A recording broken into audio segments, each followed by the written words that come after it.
You know, we disabled people are defined by our bodies. Society define us according to our bodies, not according to who we are. That's where the idea of body fascism came from. You know, our worth, or lack of worth, is purely defined by the shape or aesthetic of our body.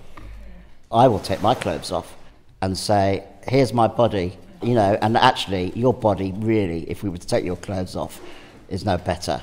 You know, it's full of bumps and lumps and blemishes and stuff like that. And there are actually very few so-called perfect bodies. So really, when I was a kid, you know, it was all negative imagery of disability. We were taught to be ashamed of being disabled.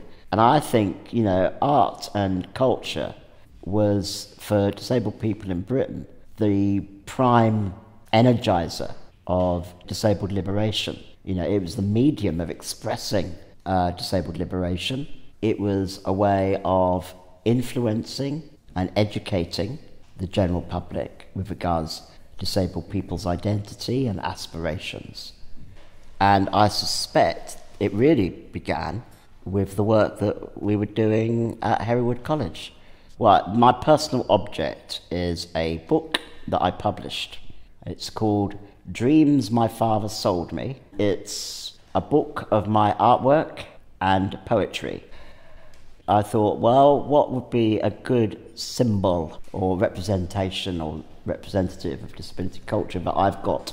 The most obvious things that came to my mind were, in fact, posters of shows that dealt with disability or had disability involvement in some way or other. And Dare is an offshoot of Dan. That's where I got the idea from, because of Dan. Dan is Direct Action Network.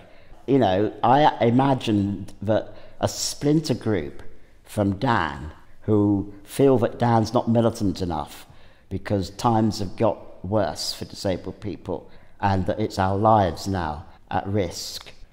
But a militant splinter group decided to create another group called Dare, and obviously because of Dan Dare. This Dare organisation, or terrorist group actually, if you want to call them, that stands for Disabled Anarchist Revolutionary Enclave. The fiction was that they were targeting anything to do with genetic engineering, genetic cleansing, as I call it, whereby the scientists, who are the vanguard of a new eugenics movement, are trying to eliminate any genes that will create disabled people. You know, in terms of my potted history, I'd always wanted to be an actor.